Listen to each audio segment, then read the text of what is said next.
talk about the lost gospel of Judas Iscariot, guys, one of the things that I couldn't help but think of was that picture of Judas Iscariot in that very famous work of the Middle Ages, Dante's Inferno, where he comes down to the very lowest circle of hell, and this is what he describes. He sees the emperor of that desperate kingdom stood way out from the ice. His head wore 3 separate faces. He wept from 6 eyes, and down each chin tears and bloody saliva streamed continually. In each of his mouths he rewarded the sin of a traitorous soul with his ferocious bite, giving pain to 3 sinners at once within his grinder-like teeth. But the chewing was light compared with the clawing, at least on the hide of the one in front, for his back was stripped quite bare of skin at times. That one, said my guide, who suffers the greatest punishment, is Judas Iscariot, with his head stuck inside and his legs thrashing. Very strong picture. Yes, and Bart, in your book, you describe how the Gospel of Judas paints quite a different picture of history's most famous betrayer than this one from Dante's Inferno. Could you give our audience a brief description of Judas from this Gospel? Yeah, well, it's completely different because, of course, in Dante, Dante gives the traditional view that Judas is the most heinous figure ever to have lived, who is eternally tormented for the crime he committed in betraying Jesus. In this newly discovered gospel, it is a very different portrayal. This gospel portrays Judas not as the bad guy of the gospel story, but in fact as the good guy. This gospel is dealing with a question that some people have thought about over the years, which is that if Jesus had to fulfill his mission in the way that he did, and Judas is the one who made it possible, then why is Judas doing something that's evil? Isn't he doing God's will?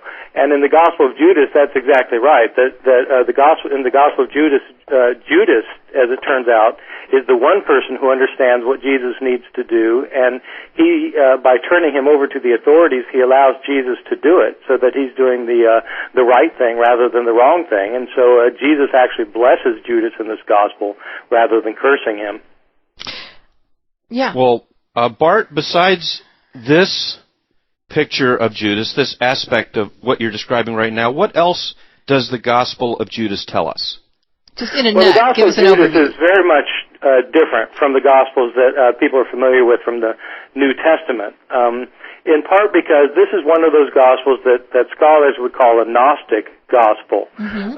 This is a Gospel that was propounded by a group of Christians who called themselves Gnostics. The term Gnostic comes from the Greek word for knowledge, gnosis, and these were Christians in about 100 years or so after Jesus who said that it wasn't Jesus' death that really matters for salvation. What matters is having the secret knowledge that he conveyed.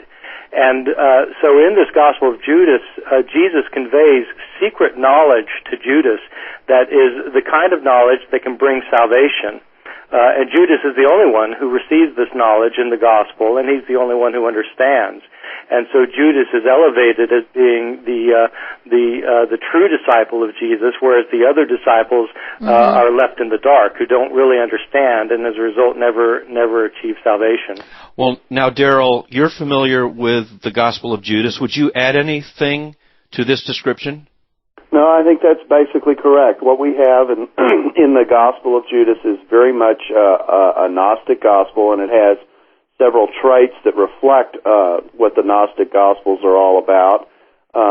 We get the character of the laughing Jesus appearing here and there throughout. We get a developed story of the creation of spiritual forces and that kind of thing. And these are all very common in Gnostic Gospel materials. They don't appear in all the Gnostic Gospels, but they certainly appear in some of the more important Gnostic Gospels. So there's the Judas-Jesus exchange, which everybody's heard about, but around that is all the creation details that are also a frequent part of this kind of material. Can I add something to that, Sure. too? So, this business that Darrell mentioned about Jesus laughing in the gospel is really quite telling and interesting because, as you know, in the New Testament, Jesus never laughs. Right. But in this gospel, he laughs 4 times, and the first time he laughs shows you something about what this gospel is trying to teach, because he finds in the opening scene he finds his disciples having a meal. It's actually a commemoration of the Lord's Supper, and he starts and they're giving thanks for their bread, and he starts laughing. And they get all upset because, well, what's he laughing at? They're just giving thanks for their bread, and he's laughing because because they think that the God who created this world is in fact his God, and they don't understand that in fact his God is a different God, a superior God to the creator of this world. And so he explains this to them, and they get all upset because, of course, they think that the creator of the world is the true God. And the point of this gospel is that, in fact, this world was created by a lower divinity, an evil divinity, and salvation means escaping from the clutches of the Creator God. That's exactly right, and that's part of what makes this gospel so distinctive for the class of gospels that it represents. This different picture of creation is really a significant difference from what we're used to seeing in the gospels and in the Bible we're familiar with.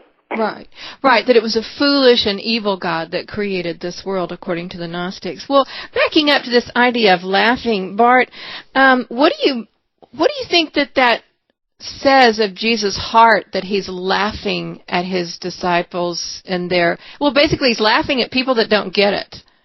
Yeah, that's right. And the disciples, of course, get upset, and they say, why are you laughing at us? And every time they say that, he replies, I'm not laughing at you. What he's laughing at is the ignorance in the world, because people think that they understand this world, but in fact, it's not easy to understand this world according to these Gnostic Gospels. Do you think do you think that paints a very different picture from Jesus in the New Testament in terms of looking at people who don't get his message?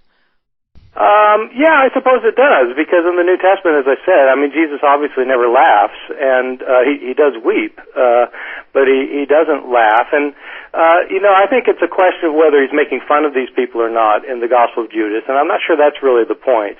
I think the point of the laughter is to show that the normal understanding of this world is ludicrously wrong. That you can't look at this world with all of the pain and suffering and misery in this world and think that God is at fault for it. The true God isn't connected with this world. He's beyond this world, according to these Gnostics. And so anyone who thinks that God is that the true God is responsible for this place is committing a laughable error. What is your thought on that, Darrell? Well, I think Bart's exactly right. The other thing that's going on here that's important is, in the midst of these challenges, in effect, to the apostles, there's a split being created within the apostolic group, in a sense. In other words, as we're going to see as you move through the gospel, Judas gets it, and the apostles really don't. And so, in that sense, it's a slap at the apostolic circle, because this gospel is really designed to set forward that the Gnostics really have a better nuanced understanding of what's going on in the world. Mm-hmm. And so we can't forget that there is a apologetic or polemical edge in this work that is putting the apostles on kind of a lower tier. Yeah, I was so struck by. So often laughter is it could be the laughter of frustration. It could also be the laughter of contempt and mocking, and that's just so different from the Jesus of the New Testament, who is angry at the hardness of the heart of people that don't get it, but he also just weeps over all the same people that they won't realize who he is and come to him. Well, yeah, and the thing that's different, I think one of the things that might ease that view a little bit is that in the Gospel of Judas, Jesus doesn't really condemn people the way you get in the New Testament. In the New Testament, Jesus says some very harsh things to his enemies. At one point, for example, in in the Gospel of John, he says that his Jewish opponents are children of the devil, which is those are pretty harsh words. Yeah. And in the Gospel of Judas, it's equally harsh because he thinks they completely misunderstand. But his response, instead of castigating them, is as we pointed out, is to laugh.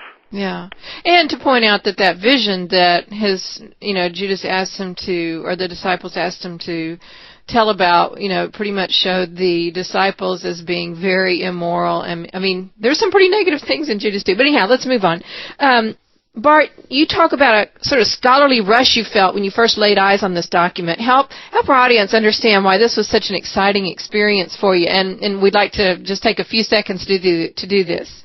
Yeah, well, it's not every day that a scholar has a chance to see a newly discovered document from the ancient world. And I was privileged to be able to go to Switzerland when this thing was first revealed, to go look at it and to hold it in my hands and to see it. And it was quite a rush.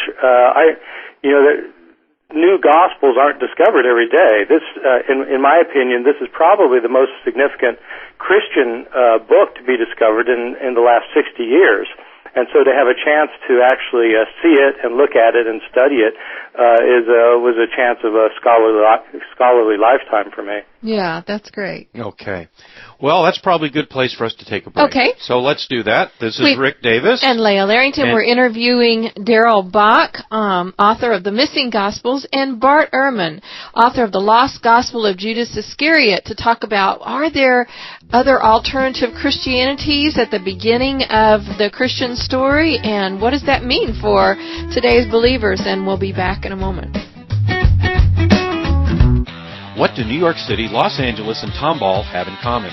Great nightlife. On Main Street in Old Downtown Tomball sits Main Street Crossing, the new hot spot for live music and a complete lineup of evening entertainment and gatherings. Monday night, we have Texas Hold'em Poker. On Wednesday night, the high school students take over. Thursday nights, we have young adults from age 18 to 25. And Friday nights, once again, we have Texas Hold'em Poker and live music. Things get really interesting at 4 o'clock and then again at 7. On Sundays, when crowds gather for two events that are sort of like church, but where you can enjoy food, beer, or wine. So you can call it what you like, but it's really a meaningful time. Main Street Crossing, a unique venue for Northwest Houston. 111 Main Street in Old Downtown Tomball, or go to www.mainstreetcrossing.com. We live so distracted from the things that matter most. Why is that? In an age glutted with images, we need a refreshed, renewed imagination for God. The premise of Leah Larrington's new book, God's Sight, is simple. If we don't enjoy God as much or more than our other relationships, it's because we don't see Him as He really is. God's Sight invites the reader to imagine God and His kingdom as the Bible describes them. God's Sight is available at Christian and online bookstores, as well as Leah's website, leahlarrington.com.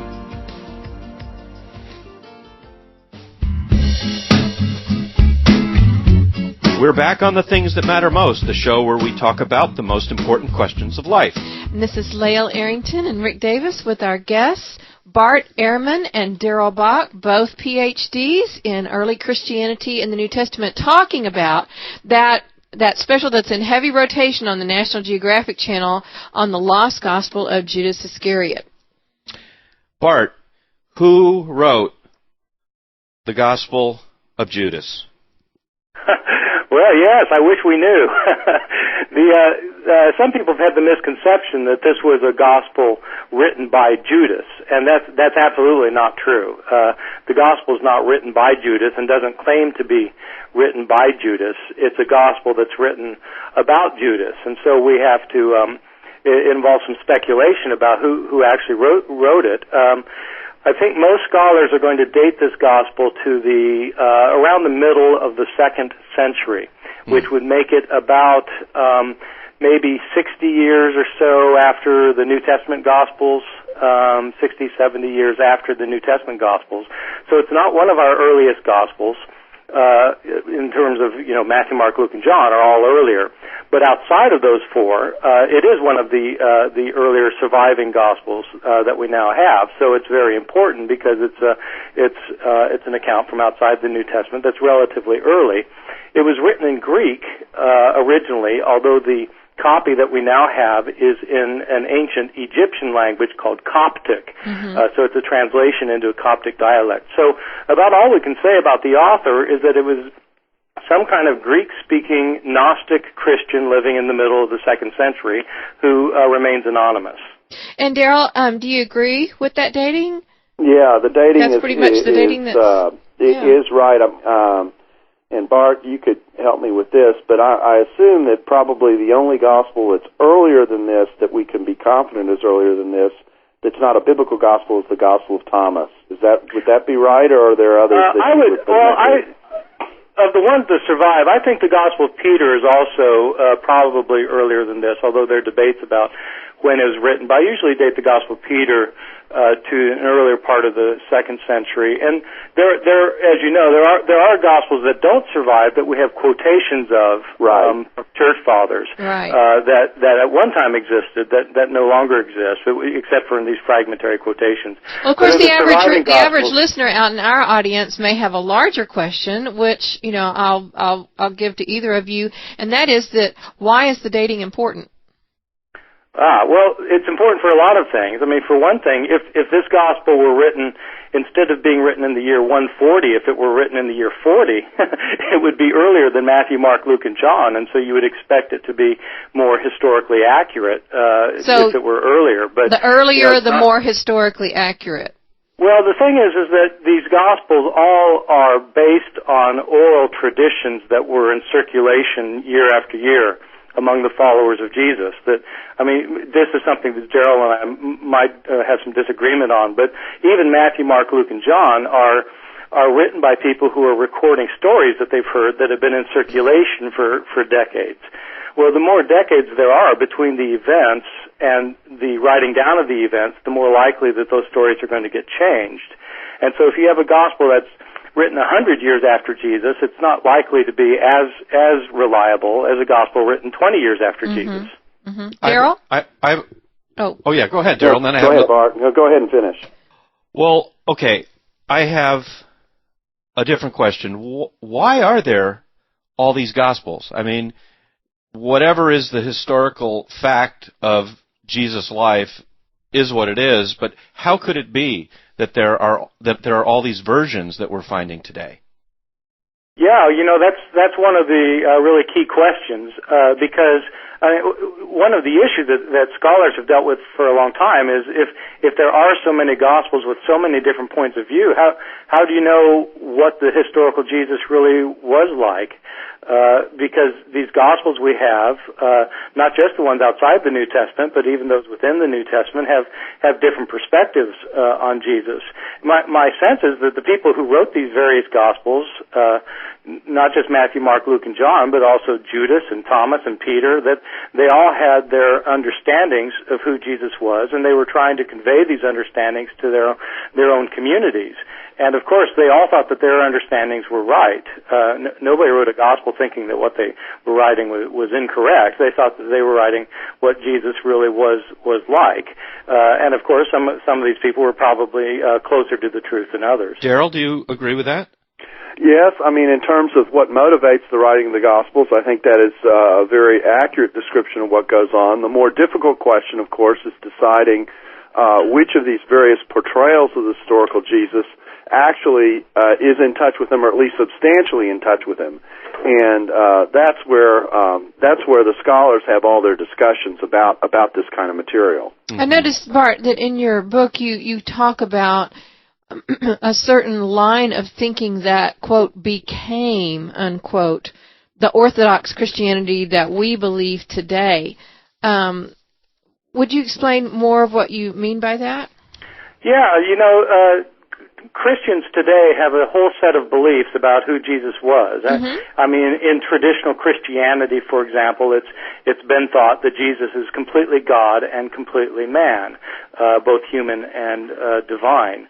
That's a point of view that was argued out for centuries among Christians, because there were some Christians in the early church who thought that Jesus was a man, but that he wasn't actually God, and there were other Christians who thought he was God, and he wasn't actually man, and there were other people who thought all sorts of things. And the view that he's both God and man ultimately derived from Christians thinking and debating about these topics.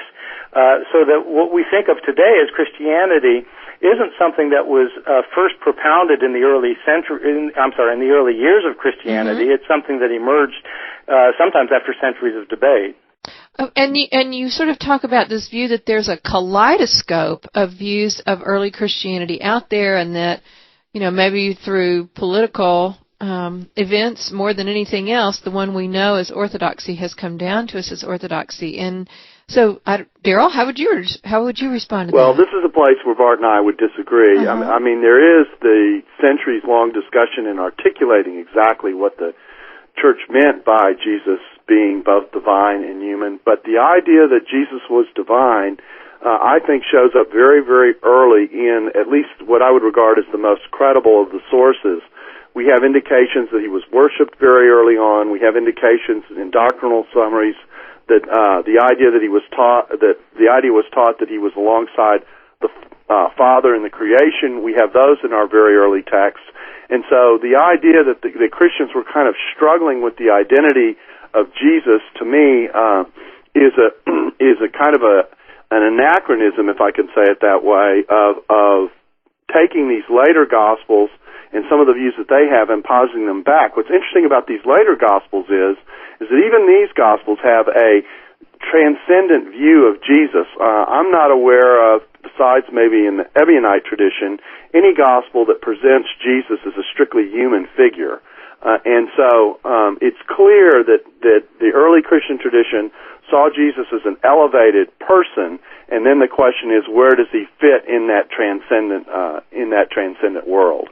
And I can't remember, frankly, which book it was, because you've both written books, and I forgot which one I read it in, but you point out really to a Roman governor who talks about Jesus being worshipped in his province by the Christians. So I guess that's at least one extra-biblical source. This is Pliny the Younger, who is a governor in Bithynia in the early 2nd century, who talks about Christians singing hymns to God. Now, obviously, this would be one view that was out there of Jesus that he's reporting on, but when you line this up with what you see in the New Testament documents, which are some of our earliest sources, then we get an indication that this orthodoxy exists very early on and has very early roots.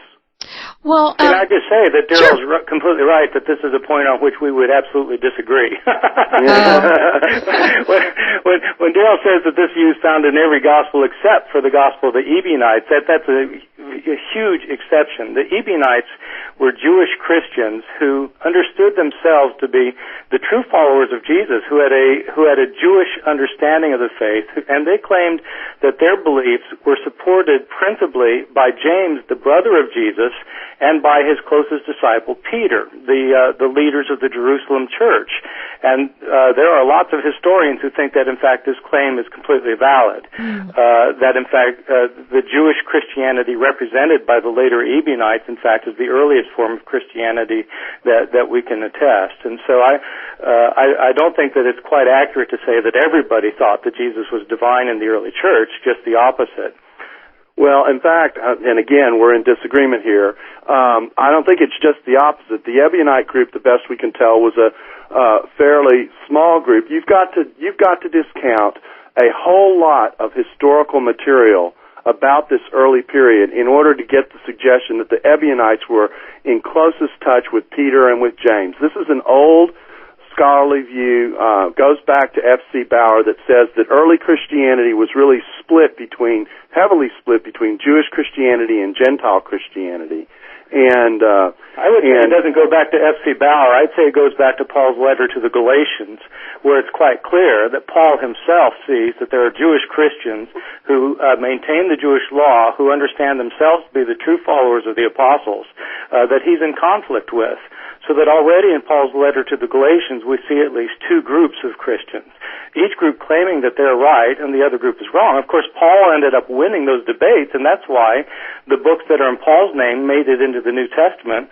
The books written by his opponents were destroyed or lost, and so we don't have. But are we going to discount Paul's testimony in that same letter, which says that the apostolic group actually came to agree with him about the nature of the gospel, and that the kinds of discussions that he had with Peter represented an inconsistency in Peter's behavior? Well, Peter obviously didn't agree with him because Peter thought that Paul was wrong about it. That's why they had the dispute. And so I think, in fact, again, you've got two sides of this argument. Well, and that's why we have two Round books. Three. That was like dueling banjos, or maybe Joe Frazier and Muhammad Ali. But both fighters are still standing and back to their corners. Well done, and very respectful, gentlemen. That was great. Right. That was really good. And it's probably a great time to take a break. That was like a great volley, like in tennis. Back and forth and back and forth. This is what we do with our lives. Yeah. That's right. Iscariot, particularly Bart Ehrman, who's written a book on this. And, gentlemen, I would just go back into this. This is in heavy rotation on the National Geographic Channel. It's for sale at my Kroger store. There's this great interest in this lost gospel. Why do you think people are so interested? Why the big buzz over the discovery of this text really at the popular level, even outside the academic community? Well, when I was first approached by National Geographic about participating in their release of this gospel, they wanted to know whether I thought this would be of wide general interest or not, this gospel. And I, but this was before I had read the thing, and I told them that it would depend on what kind of gospel it was.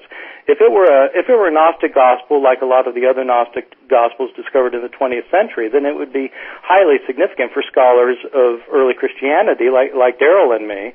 But it wouldn't have that wide of a public appeal because there are a lot of Gnostic gospels that people don't know anything about and really don't care about. But I said that if it were something else, if it were a Gnostic gospel that actually included conversations between Jesus and Judas, in which there was an alternative understanding of why Judas betrayed Jesus, and where Judas was actually portrayed as the hero of the story instead of the villain, I told them I thought that would have a wide public appeal.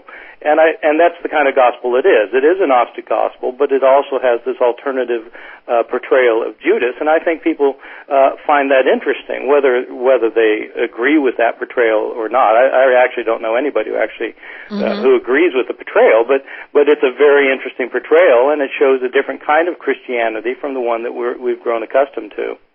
Perhaps today's culture resonates too, Bart, with the message of the Gospel of Judas that you talked about in your book, that this world is a cosmic disaster and we need to learn how to transcend it. We all have that divine light inside, and with the proper teaching and focus we can find our way to our heavenly home. Do you think that that's sort of something that resonates with today's culture? I think it does largely, and in part because I think that the kind of general Gnostic message is a message that many people have found to be highly attractive in our day and age. Do you think that people today really connect with the Gnostic message that this physical world and our bodies and the lives we live in the flesh are inherently evil and empty? I'm not sure people would go that far, but people do look around the world and they wonder how there can be so much evil and suffering in it if there's a God who's ultimately in control. And the Gnostics had an answer for that, and their answer was that you can't blame God for this world, that in fact, and it's not just a matter of free will. It's not that humans have caused tsunamis and hurricanes. It's there are forces of evil that are in charge of this world. But the other thing that Gnostics had that some people have found attractive is they supported a kind of spirituality that was separate from organized religion, in a sense. In other words, they didn't agree with the institutional church and the church hierarchy, but they believed that every person had a spark of the divine within them and could relate to their own divinity. And I'm not saying that view is right or that it's true, but it certainly is a view that has found a lot of followers, especially in our context in 21st century America. Do you think that view? What do you think of that view personally?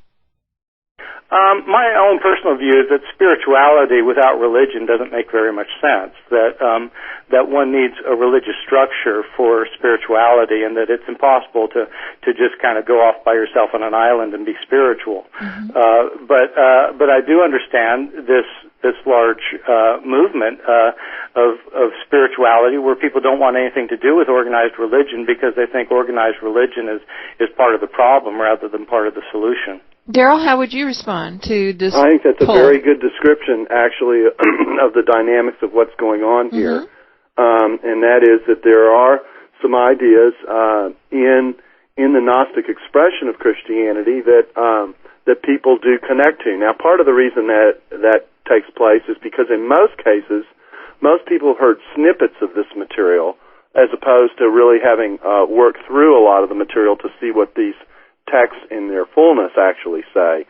But it's like a lot of things, and that is there are certain ideas that rise to the surface that draw someone's attention and that get a lot of attention, and that certainly was the case with this Gospel of Judas. You know, we've spent most of our time talking about, in relationship to this Gospel, talking about Judas and Jesus' relationship, when the bulk of this Gospel actually does discuss these layers of creation that are a part of the Gnostic cosmology, or their view of creation. Mm-hmm. And it's that view of creation that I think is, in my view, the most significant part of this work, because what it shows is a kind of reaction against not just Christianity, but also a reaction against the Jewish roots that fed Christianity with regard to the creation. And it's that feature of this material that I think shows that it is, if I can say it this way, a derivative down the line approach to Christianity as opposed to being an early and original expression of Christianity. Well, hey, Bart, let me ask you this. You put forth the point of view that in this book on the Gospel of Judas Iscariot, that the real historical Jesus was an apocalyptic prophet who was, well, let's just stop there. What do you mean by apocalyptic prophet? Yeah, I can actually say that, but not very fast. That's a shorthand term. I wrote a book that was called that. It was for popular audience. It was just called Jesus, Apocalyptic Prophet of the New Millennium, where I tried to explain why scholars throughout much of the 20th and now the 21st century, that there's been a wide swath of scholars who've been convinced that Jesus was an apocalypticist. And what is meant by that is that Jesus was one of those Jews in the first century who thought that God was soon going to intervene in history and overthrow the forces of evil and bring in a good kingdom on earth, and that this was going to happen very soon. These people are called apocalypticists. From everybody knows the word apocalypse, which means a revealing or an unveiling.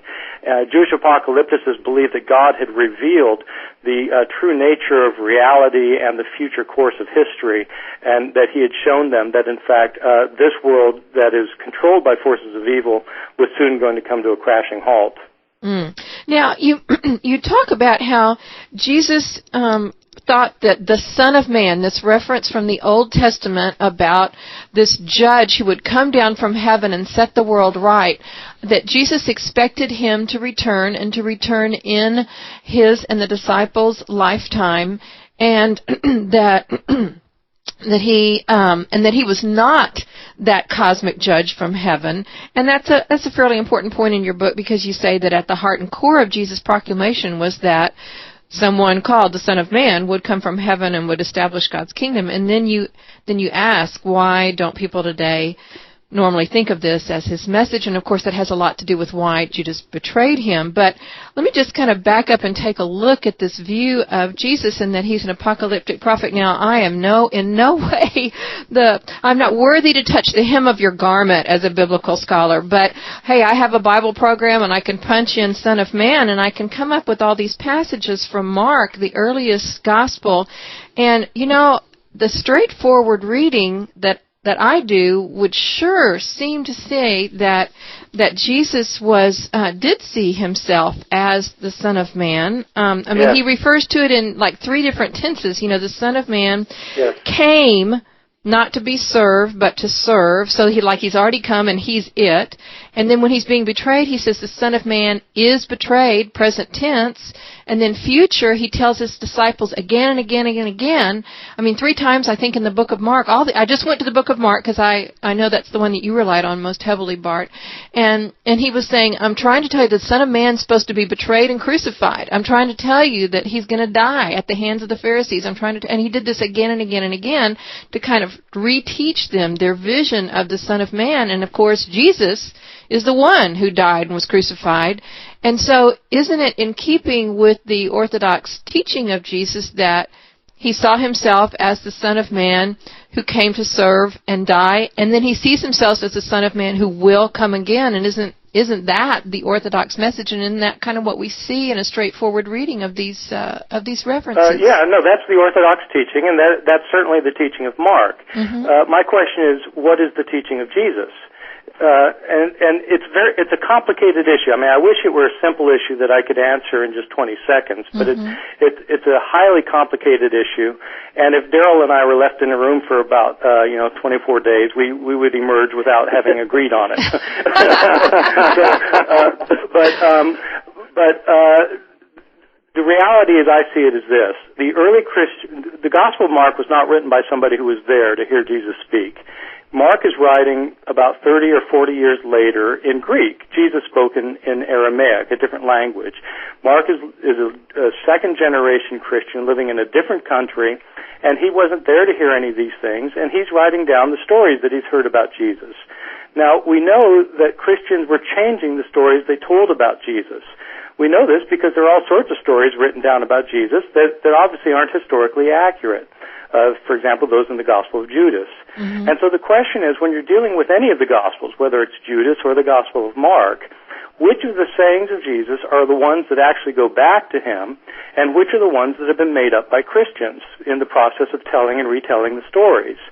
That's a question that everybody has to ask, and you have to have criteria for deciding which sayings go back to the historical Jesus and which ones were made up by his followers who were telling stories about him. And so you think that all these references to the Son of Man and Mark, and I don't know, I just checked Mark and Matthew, but that seem to reflect that it's Jesus referring to himself? Yes, you think that Jesus' followers obviously thought he was the Son of Man. Mm-hmm. And so if they're making up sayings of Jesus, I think it's natural that they're going to reflect their own beliefs in what they say that he said. Mm-hmm. So, as I said, this is very complicated, and I can't prove it to you just, in a 30-second phone conversation. Nor in 24 days.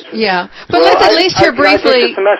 I teach a semester-long course where I lay out the evidence for this. And my point is that this is something that scholars have been saying for over 100 years. And so it isn't something that I've made up. I'm just laying out what scholars have said. And for very good reason, I think. Yeah. Well, briefly, just because, you've had a minute or so to comment on that. Darrell, would you comment in response to that?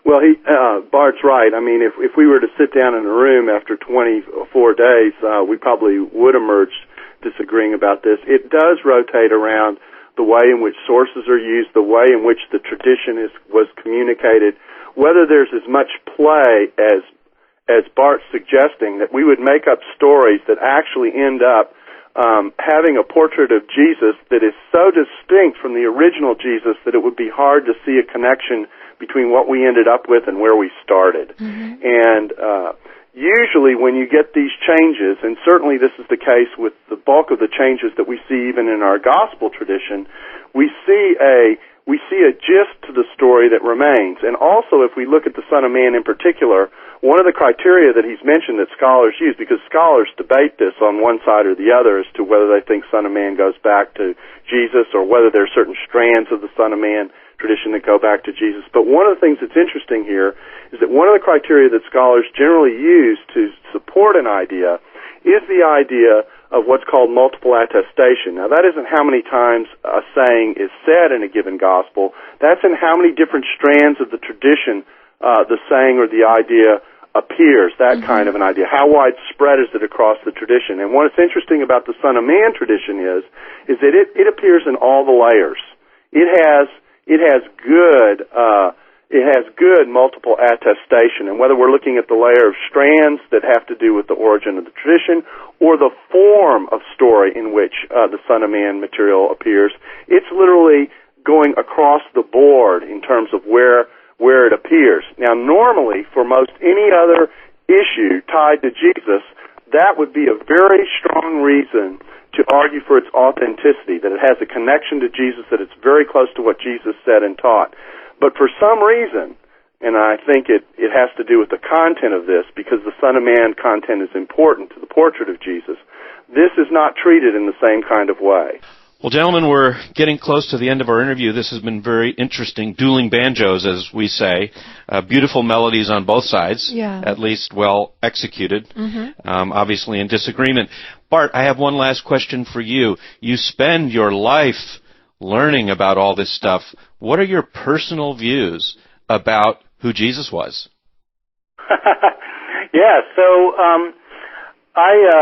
I started out in this field thinking pretty much exactly what Darrell thinks about Jesus. I mean, I was a committed evangelical Christian who believed that Jesus was the Son of God who had died for the sins of the world and was raised from the dead. And, I had a traditional Christian belief. And in large part because of my research, but also because of other issues, I started to question just about everything about the Christian tradition. I went to a fundamentalist Bible college, Moody Bible Institute, and graduated from there. And I went to an evangelical college, Wheaton College, and graduated from there. But as I started doing my research, I started questioning my understanding of who Jesus really was and what he actually taught and what he actually did.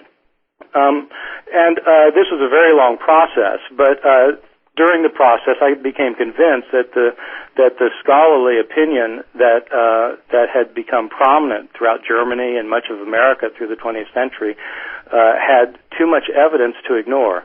I came to think that, in fact, Jesus was an apocalyptic prophet who was thinking that and proclaiming that he was living in an evil age dominated by forces of evil, and that God was soon going to overthrow these forces of evil in a cataclysmic act of judgment.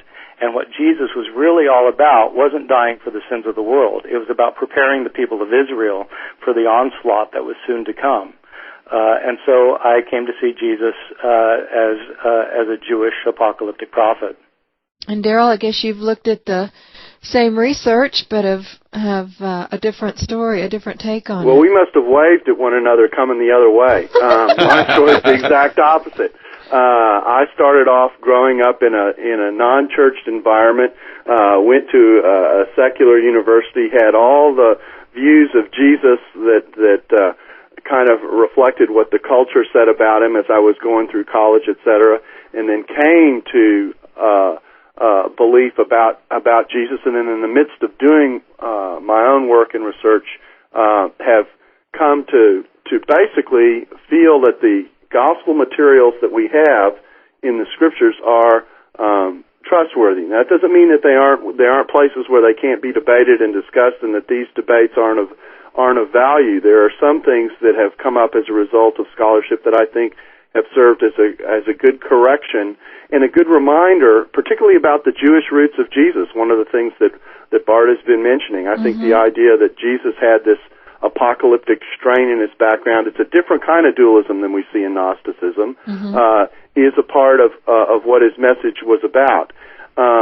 But in the process, and looking at the way in which Jews handled tradition and that kind of thing, came to feel like that if we were going to understand who Jesus was, the best place and route to do that through would be through the gospel materials that we have. Well, it's been quite a tour with you academics. Next week we have Julia Sweeney from Saturday Night Live, so we try to cover the whole spectrum too. Exactly. Okay. Well, gentlemen, we are going to say goodbye. You have 23 days, 23 hours, and 20 minutes left to debate this between you to see if you can figure it out.